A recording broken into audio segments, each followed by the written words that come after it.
there are some writers that I really admire who it's always like, well, and now they're on the brink of death. And I'm like, okay. Everything is life or death, or I know. the whole universe is going to be destroyed. I'm not smart enough to get my characters out of that stuff.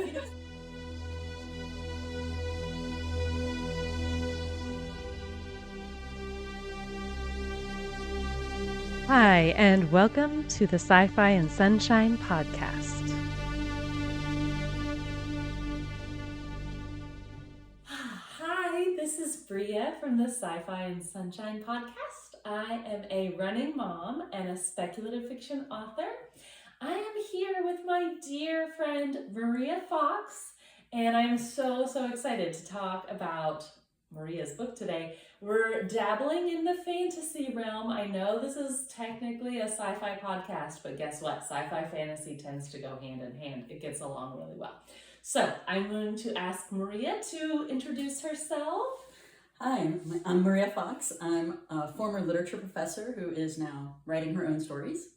And this is my book, Handsome and Hideous. Okay, so speaking of the speedy versus not speedy writing process, you and I over the years have really related in our writing process. Yes. So tell those who are watching and listening, what type of writer are you? We've talked about the outliner, the gardener, the person who kind of digs to find that gem in the dirt that kind of just comes out of nowhere. Tell everybody about your writing process and what it looks like for you. Oh, it's a mess. That is the first thing. I think, all the advice that people give about allowing yourself to write a horrible first draft is absolutely straight on for me. Because I'm figuring out the story while I'm writing it. Mm-hmm. And I'm figuring out what's important about it and what do I need to, what needs to be in there when I go back and revise it. So yes, I like the gardener metaphor because you kind of, it's going to be a fairy tale retelling, but you don't know exactly how this plant is going to grow. I also like discovery writing. So sometimes it's, I think of it as, I'm doing a road trip and I know I need to get to New Hampshire, but I may go through Arkansas, before I get there. Yeah. That's a great illustration too of just the traveling, the journey. You might take those little side things that sometimes and there may seem be a like portal in Alabama that you didn't even know opened up in the earth, and suddenly you're or later on while you're writing, you're like, I'm so glad I made that stop in Tennessee because now I can use that incident. Yes. Mm-hmm. So sometimes you're just like, thank you, back brain, for doing that. So yeah, it is kind of messy. But then after the first couple of drafts, I usually go back and then I can see, I need to explain this. I need to put in an earlier instance of this kind of magic use. I need to have a few quieter times when they're just talking to each other and getting to know each other, or any of those things. Or like when I worked with a professional editor, she was like, you need more struggle. So I was like, more struggle it is. So, because I tend to be tender-hearted with my characters, which doesn't make for an interesting story. Well, the conflict, right? The level of how much do you put your character through, and that's probably what your editor was talking about. Just make sure you're really making it difficult for your character. Yeah, and for a long time I thought that meant, having them in the most horrific situations at all times, and that's just not something I'm interested in exploring. But it can just it can just be make them deal with a real difficulty. So I know there are some writers that I really admire who it's always like, well, and now they're on the brink of death, and I'm like, okay. Everything is life or death, or the whole universe is going to be destroyed. I'm not smart enough to get my characters out of that stuff. Sometimes I'm like, well, if I put them in this terrible situation, they just die. I'd be like, well, that's the end. And they didn't make it. I guess they were heroin. And so the speed thing, I know we talk about this. I am also a slower writer, and I'm always so impressed by the writers who can they've got 3 books coming out a year, and they're good. More, and they're all good. They're good books, yeah. And so for you and I, it's a little bit of a slower process of how we literally have talked about our brains, like the way our brains are wired seem to be very similar. That we have to really dig around in non-linear ways and to explore what our story is and what it's going to be with that lovely gardening image.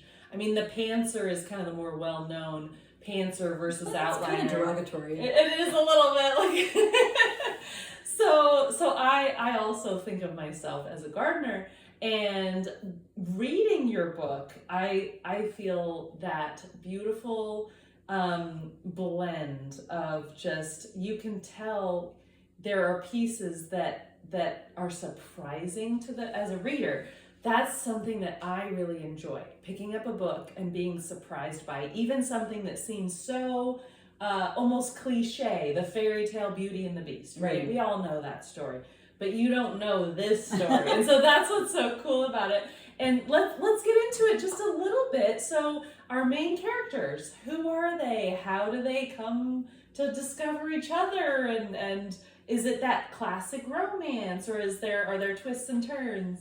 I guess, okay, so the characters are, as you may have guessed from the title, handsome and hideous. Hideous is our female main character. She was rejected and abandoned by her sorcerer father when she was just a baby, and so sent off to live with a nurse, but she herself is a powerful sorceress. But there's a problem, because in rejecting her, he laid this huge curse on her, so she is hideous and repellent in various ways. And not just in looks, just kind of, I tried to make it wasn't just about physical, right? There was all kinds of ways, yeah. The handsome guy is, of course, a prince from a neighboring kingdom, but all princes need a quest. So his quest is his mom falls mysteriously ill, and basically your, again, fairy tale, your helpful elder says, I know what you need to do. Go on a quest. Go on a quest. So he needs to get a flower from the garden of this person, Hideous. And so he does this trek, and he ends up finding her place. And I tried to make also the sense of time be completely different, because the way she inhabits this place that she's made for herself, this is obviously 20 years later, she's no longer an infant, is that she's decided to make something beautiful in the middle of her curse. And so he comes there, but she can't, it's like any Beauty and the Beast story, you can't just say, here's the deal, here's how you break the curse, you know, so how do you work around that? And obviously once he even figures out that, oh, maybe I have to marry this horrible person, it's not totally good news. So there's, and I tried to have it from his side. So she's the emotionally unavailable one, at least for the first part of the story. Yes, yeah. We go back and forth between... there are a few scenes from her point of view, but they're very short, but it's mostly him trying to figure out what the hell to do. You know, like, how do I do this? And so that's where it starts off. I don't want to, Yeah, we don't... Not too many spoilers. We want you all to enjoy the book and have those lovely surprises like I did. So as this book progressed, and you got into some of the portion of, now I'm going to be publishing, making the decision. We've had so many conversations about this. We have this lovely group of writers that I just love having this group, because we talk to each other about, what are you all doing? Because I need help, and we all do it for each other. Yes. It's like, writers helping writers. We're all part of the Florida Writers Association as well. Are you part of any other associations? I meant to ask. Not any Just official associations. FWA. I'm considering joining the Alliance of Independent Authors, because I've heard a lot of good things about that, but I haven't gotten around to it. Yes, yeah. You're a little busy getting your book launched. Well, it's such a change in mindset, I think, for any creative person. You spend so much time focusing on making the thing, and now you have to shift in a completely different way. Different part of your brain, right? That's right, and talk about why you might like this thing that I made. Yes. So it's all the different decisions about that. Again, I thought writing a novel was a big learning curve, but then it turns out, actually organizing a micro business and yes, and figuring out all that is also. But the good thing is being in a writer's group is great, not just for the critique, but also other people are doing stuff. Like, Yes. you know, do you know about this? Have you tried this app? That wasn't so useful. This ad thing was really good. You know, Yeah, it was, the marketing aspects and a lot of so, a lot of writers, this cliche tends to be true. A lot of writers are more introverted. As a general rule, they don't necessarily want to have to put themselves out there, even on social media or wherever it may be, and especially themselves. They're like, well, okay, I can put my book out there maybe, but don't make me be the one to sell it. And so there's different aspects where I go to a market down in Gulfport, which is real close to where we are, and it's this outdoor market where I sell books, and I just happen to be one of those kind of rare birds who's an extroverted writer. it's amazing. I just want to tag along. Really. And I love, like, I'm at this market, like, hey everybody, like, I don't even care that I'm selling my books, but not all writers are like that. No, this would be me at the market. Just, here's my book. But I think about that of how we can all help each other. Yes. And there are aspects that I need help too, because even though I can maybe talk to whoever about whatever, that doesn't mean that I'm great at certain aspects of my writing either. So, well, thank you. But just as an illustration. So as we get into kind of the marketing side and the publishing side of it, I cannot wait to show everybody your map. Oh. And your artwork. We're in multimedia land. So I'm gonna grab the camera and get some close-ups while you talk a little bit about this amazing map. I'm gonna just pick this up. Well, I think if you are into fantasy books like I am, you know one of the fun parts for many people is a map and looking at the map. And Look also, at this map, it's amazing.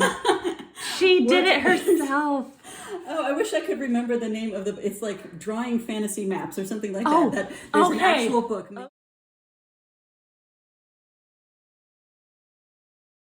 we can put it in the show notes I later. will put it in the show notes so that others can do the same thing. And what you kind of have to, because once you start moving people around the place you are, I'm going to move up. You need to know, what the distances are, and I'm trying to figure out like how far can you go on horseback, and so those are other versus details. walking. Those are definitely details I need help with in mine too. So this was just a lot of fun to do, and then later when mysterious threats are coming against the kingdom, I need to be able to figure out, where are these incursions happening? Where are the threats coming? Okay, so this is where the prince... So this is the road that he takes in the pass he goes through, and then past the mountains off that way. It's kind of off to the northwest. Oh, neat. But, okay, so the journey we get to see from that line, yes. And then at a certain point, then end up in these hills, and then they start talking about, we've had bad storms here, which have, and things are happening all over the place. So this is the cover I ended up with, that I ended up making digitally with images that I paid for, deposit photos and stuff. Yes. But trying to come up with a cover, there's lots of ways that you can think of a book. If you want to take a well-known best-selling book, and it's a favorite of yours, and look over the years at the different covers, you'll be amazed at how different the angles and the moods are. So with a book like this is the calling card. This is what gets people's attention. The cover. So I'm trying to give information. People really do judge the book by its cover. Well, they have to. So the information that I'm trying to convey with this cover is, it is a fantasy. There is romance. It's not bloody. It's not gory. There's magic happening. It's a little dark, but it's not grim dark. Yeah, so I'm trying to get all this those... in there, and it's and then in my blurb, I think I make it clear that it's also not sort of on the spicy end of fantasy romance. It's just it's a little more closed door than that. Yes, Door jar, I guess. Door jar romance, not wide open. Yes. Mm-hmm. So I came up with. So it's a rose, there's this tower, there are stars, there are ravens, there are thorns. I'm going to get closer so they can see better. The ravens, the tower here. Yeah. When you have it in person, it probably comes even pops even more. Even more. But there were different ways I was trying to do this. So, for example... You got into your creative art. Creative art, and so I was like, hey, I'll have the raven, the rose, the stars, the snow, and all that. And this, you were telling me, this is watercolor background. Yeah, it's watercolor background, and this is, it's actually construction paper that I also colored white so I could get it better white. And then the rose, I colored a whole page with oil pastels, and then I cut out the shapes. Yeah, so you can see the depth of this. It's like a 3D. So the way you do the image. watercolor with this is you actually do basically a gluey kind of substance and paint over it, and then you can peel off each of those. Okay, that is fascinating. So that was pretty fun. That was fun, and this just came off. All right. I'll glue that better. He'll go back on. And then I said, wait, we need thorns. So I put in some black construction paper thorns. And I really liked these images, and I think they do give an idea of the book. But they didn't scan well. Yeah, and I love the idea of somehow including these in some kind of illustrated version. That's my 2 cents. Yeah, they didn't come across well, and I wasn't sure they were giving all the information that I needed for a cover. to give for a cover. I was I was inspired by, I don't know if you've seen the covers for Hannah Whittington's books, like the first ones for The Wolf and I have not. I'll and have to look they this are up. kind of more like this, except of course done by an actual professional artist. So those are the things I was going for. I am going to say you have some serious artistic talent, Maria. Well, thank you. Because this is not something I could do. So then I was like, well, how about we do the house in the woods? Yeah, with the flower. With the I one love flower. that. So I was trying to the colors are this. also very evocative. I like that. Yeah, and but when I tried to do this with like photographic images, it looked like a horror story. I understand what you're saying. The house in the woods. So that didn't work so well. I think this is more fairy tale, but again, it didn't. It just got kind of flattened out. Yes. When I scanned it digitally, and the colors were all wrong, and now I know why digital artists use digital. This one I really loved, but everybody else didn't.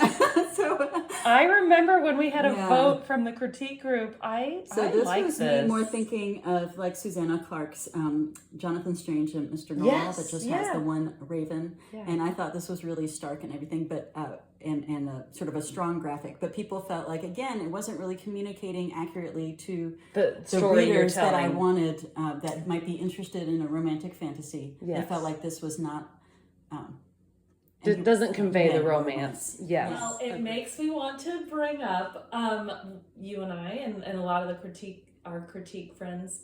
We talk about AI quite a bit. Yes. And as a disclaimer, I think I can say this, and you can add anything. There is no AI involved in your writing, in your cover art, in the blurb, in your map making, in your multimedia, in your social media. So being part of this group for over 10 years, we presume now, watching this evolution of what's happened with what AI could do back then to now. Yeah. And I see in some cases what would be like almost a reliance that some people do the extreme of like, oh, the AI can write my novel for me, great. And then the other extreme of, I will never touch AI, it will not come near me or near any of my, things that I'm, and in some cases, it's almost inescapable. For example, Siri on the Apple phone that I have is an AI. It's an artificial intelligence that it's an algorithm, right? And so I talk a lot about it in my realm of being a sci-fi author who writes about, because you and I have stories about based in AI. About this. But also, when we talk about these things and how we go about our process, just any thoughts that you want to share about, because some people will grab those algorithmic. I don't know if Grammarly would count as one of those. Yeah, so a lot of those, a lot of people would use those to check for things, to look for repetitive words, to just do basic grammar checks. I have to say that the first thing I do whenever I get my laptop is turn off the editor. Yes, spell check off. I'm a former literature professor. I speak English better than the AI does. So I will use spell check when I like to go through, because sometimes everybody makes mistakes, but I find it extremely irritating to have it correcting me while I write. Yes. And also, so those things are helpful, but I think people forget that you always need to have the human in charge. Yes. So it's not that AI is supervising you or making, kind of grading your paper. It's that you are using this tool, like you might use, a sieve to kind of find the stuff. So you have to, AI is a tool, so you have to think of it as a tool.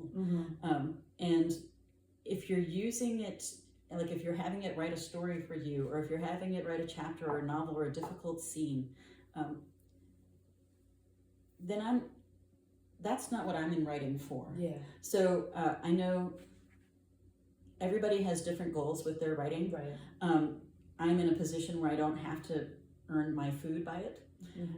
So that's also, I can kind of wallow in our scenes and wallow in a long, slow writing process. Tears, if I were having to feed myself and my children, I would have a different method and a different.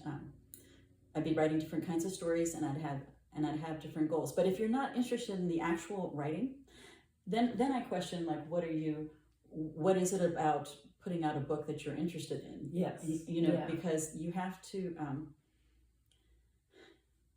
again, you have to decide, what does success look like for you? For me, it's an incredible achievement just to get this thing out in the world. Yeah. And so now that I've met that goal, I'm kind of actually looking around. So what's my next goal? Yeah. Is it just complete the next book? Is it how many books, do I need copies of this? Do I need to sell to feel like it wasn't a total waste? Yep. But that's something I have limited control over. So I feel like I did my part by sending it out in the world, and I'm trying to let you all know about it. Yes. But I can't force. You can't even professionals in this industry don't know what makes something hit. Yes, and that's another thing, is when you talk about the human touch and the human guided, I also try not to disparage those. For example, I have a lot of writers that I highly respect who use things like Midjourney, who are directing what they want their graphic art, and that's not something I am going to do. It's not my preference. I know so many digital artists who they do earn their bread by that. I would rather put my energy toward finding that if I'm going to do something like that. But I also understand it is a tool that's out there. I am not going to tell you, oh, how dare you. I'm just not going to do it personally. So I know that idea of using the tool for what it was made for, and then we come into those deeper. You get into the ethics of it. Ethics. If you remember, I explored a little bit early on using AI to design my cover, but I did not feel comfortable that the company I was using was really upfront with their artists that they had gotten the images from. So I just decided that's just too. We don't have the ethics of it worked out yet. Right. So it's like any new technology. First, the technology comes. There's kind of a Wild West period, and then everybody's like, "This is the etiquette. These are the laws. This is what you should do." And then you kind of have a best practices. Well, we don't have that quite yet. So if you are using that, what I would say is be transparent about it. I used this app. The images. I credit the images that I used in my cover. I credit them to the people who created the original images, even if I layered them and manipulated them, because they're striking, and that's why I paid for a service that they left with their put their images into. I think exactly, yeah. Credit and copyright is very important, and it gets very muddled when it's the AI versions where it's scraping data from all over the internet, right? Or they're kind of backdating their contracts. So a photographer might say, well, I never licensed it for AI, and the company, like Deposit Photos or Dreamtime or whatever it is that I don't want to accuse them, but right. But one of those companies might say, well, you didn't not say that we could use it for AI, and it's like, oh, come on. Yeah. When none of us knew that was a thing. Yeah. It's a little bit like, do you remember when ebooks first came out, and there was a whole kind of tussle because publishing houses were throwing out the ebooks, and the authors were like, I did not license that. Right. I did not Meaning, license if the you ebook took distribution. this book and said, oh, I'm a publisher, I'm going to turn this into an ebook when it was brand new, but you didn't ask the author, this is their words. So right, even if you published that author, but you didn't have in the contract that you could publish their work electronically. And so now all that has been pretty much. Yes, that was also a little bit of a Wild West period, yes. and then but now we're moving into a whole nother realm, and I always say it feels like we're in this sci-fi world coming to life with all these things, and it's fascinating. And it also, there are benefits. Before Maria got here, my Roomba was vacuuming. Yes. This is what I like AI for, that kind of tool. Yes. You vacuum, I'll go right, because that's the thing, is that the human element of creativity, I don't believe that it can be replicated in AI. I just personally have that belief that AI is not going to be able to replicate Bria's creativity or Maria's creativity, like a person, an individual. And we wouldn't want that. It would just be like if I took her book and went, oh, I'm just gonna scrape a few things, that would be considered plagiarism. Yeah. So again, there are so many things to work out that is just, I think there's also a class thing that's going to come into play. I think because class as in elite versus elite people will be able to afford artwork and books and media from real people, and other people will only be able to afford kind of the artificial particle board instead of wood, because it's going to be much cheaper to generate. It's going to be much cheaper to generate kind of storyline, and that might be enough to kind of entertain you or pass the time, but it might not be something that really speaks to you or nourishes you, which is what one of the things I think art ought to do, and that could be just separated. I'm kind of trying to think about, because obviously some writers that we were talking about can put out 3 books a year. They have a nice big backlist. Yes. So if you discover that you like that writer, and then I love this, by the way, and then you go, oh wait, they have 20 other books. I'm in heaven. Yeah. But for slower writers, that is not an option. I can't tell you how much I wish I could even do a book a year. would be great, but the brain works the way it works. Well, and we've briefly talked about having kids, having lives. I mean, it's not a Also, it's a non-linear kind of path when you're journeying through writing, but you also have all kinds of other responsibilities and all other things. Yes, yeah. I mean, I know some people with the pandemic were able to really focus and get a lot of stuff done, but that was not my experience. Mine either. You and I talked about this during that time. It seems like I should be able to sit and get a bunch of writing done. It was more like trying to row a boat during a hurricane, while sharks circle. Upstream, all that. What formats is it available in? So obviously it's out in paperback, and it's in paperback almost anywhere you want to buy it, because I'm publishing both through Amazon and through Ingram Spark, which is the main paperback distributor. So even your local bookstore should be able to order it if you wish. Oh, and I saw on your social media, so follow Maria on Instagram. We'll get all we'll make sure the show notes have all the links that you can connect with her. Tombola Books has they're listing it, so you can order through their website, and they're like, if there's interest, we might get it into the store. But they're an independent bookstore, so this is an indie bookstore here in our area, in the St. Pete area. Yes, they are really awesome for their community hub. They have, I think, 5 or 6 different book clubs going on. They constantly have authors coming in. So they do. It's really worth going by there. Even from they opened in March 2020. I don't know that I and realized I was that's like, when they opened. Yes, so they were right, and I thought, oh my gosh, this great bookstore has opened, and now it's just going to die because of the pandemic. But they made it work.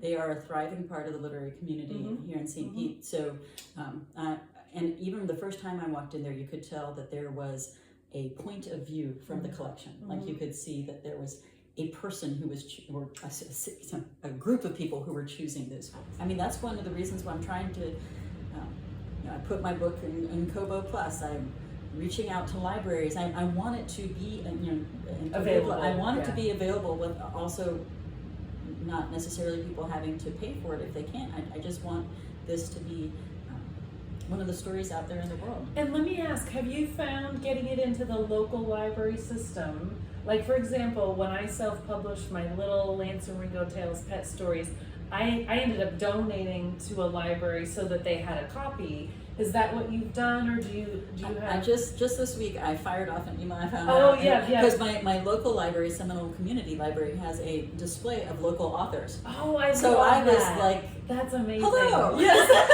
I am a local author. Here is my right around the book. corner. Yeah, and so they told me who the contact person at the library was. So I did send and ask. So I'm still working that out. I mean, one of my distributors, Draft to Digital, which is a big Yes. ebook distributor, to basically you publish the book through them, and then they reach out to other places like They basically Kobo or do Barnes your and Noble, and expanded they distribution. right, they'll do Yeah. it even internationally. And one of the places they do is Overdrive. Yes, And, and that's a library right. app. Yeah. So now I've forgotten where Oh, we're so making it available. so making in it libraries, available yes. as much as possible. I'm definitely a go wide person. I know for some authors it works better for them just to stick with one place like Amazon, but I decided just everywhere That's all the wonderful. time. Well, so if off the top, tell everybody website, where they can follow you, and then we'll link it in the show notes as well. Okay, my website is mariafoxwriter.com. That's Fox with like the animal, Fox.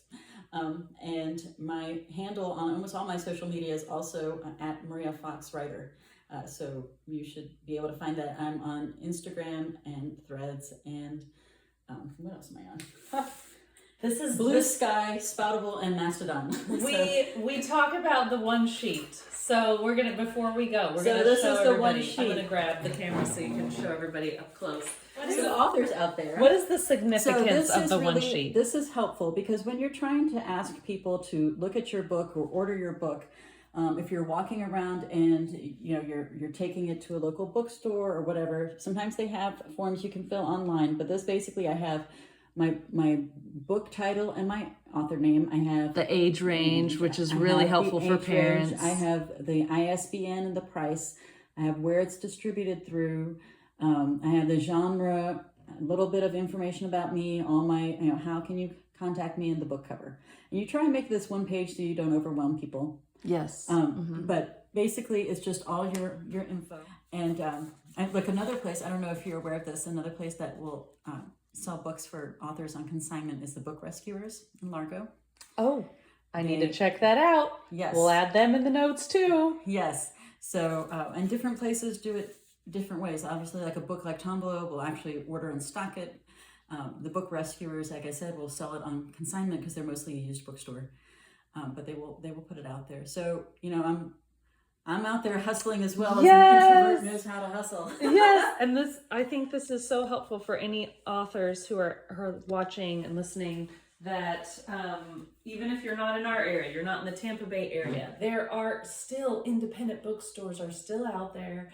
There's a community out there. We found each other through Florida Writers Association. I forgot about That is how we met. Oh my God. And there, most likely where you live, there are writers groups. If you just search, you don't need to use ChatGPT. Yeah. Just type in a search engine. Meetup, right? Meetup usually is a will place. be a good place. Also is Your another local library. I always encourage writers, go to your local library because they usually have a lot of information.